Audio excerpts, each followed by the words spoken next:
I didn't know anyone who had lived who had had ovarian cancer. It is one of the deadliest diseases a woman can face. We're talking about ovarian cancer. The disease killed Brittany Burns, the fiance of Buffalo Bills linebacker Tony Stewart. She was only 26 years old and died less than 2 months after being diagnosed. Oftentimes, women can confuse the symptoms of this deadly disease with something less serious.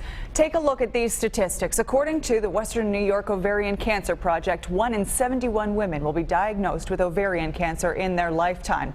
Women can be diagnosed at any age, but the risk is even greater after you turn 55.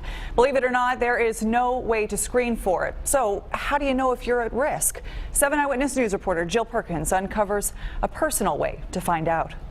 We know that there's no way to screen for it, and once a woman is diagnosed with ovarian cancer, it's often too late to beat the odds. But finding out whether you're at risk of developing the disease is easier than you think. Just ask Kathleen Maxian. Family history is something that's so important. We know that we can do things for people who have family histories. Kathleen is a 6-year survivor of ovarian cancer. Since beating the disease, she's founded and devoted her life to the Western New York Ovarian Cancer Project.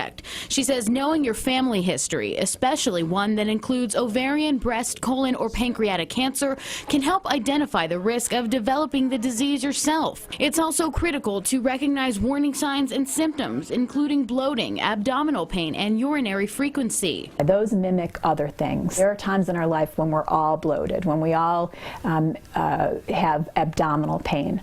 But the significance with ovarian cancer is the frequency and the duration of the symptoms. So these are something that's new for you. Kathleen says it's important to treat your relationship with your doctor, preferably a gynecologist, as a partnership, making them aware of your family history and experience with possible symptoms. Most of our patients, when they get diagnosed, they have advanced stage disease.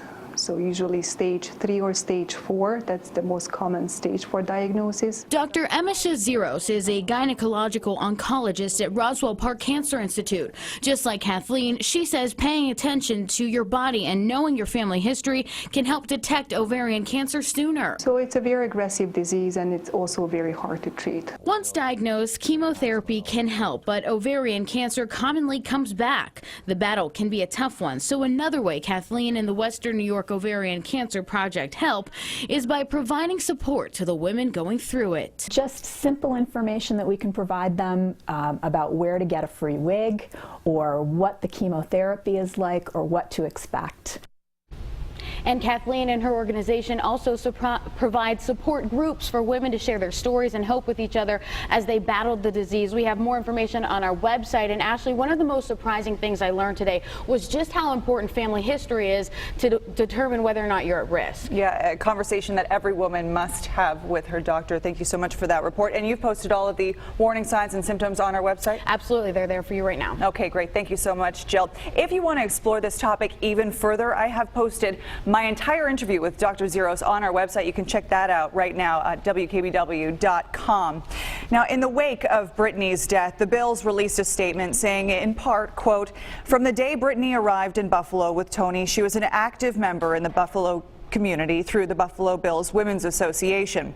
Our prayers and heartfelt condolences go out to Tony Stewart and the family of Brittany Burns during this most difficult time." The team is directing their fans on Facebook to Brittany and Tony's Fight Like a Girl campaign. It's a foundation dedicated to helping other women battling ovarian cancer. You can find a link right now on WKBW.com.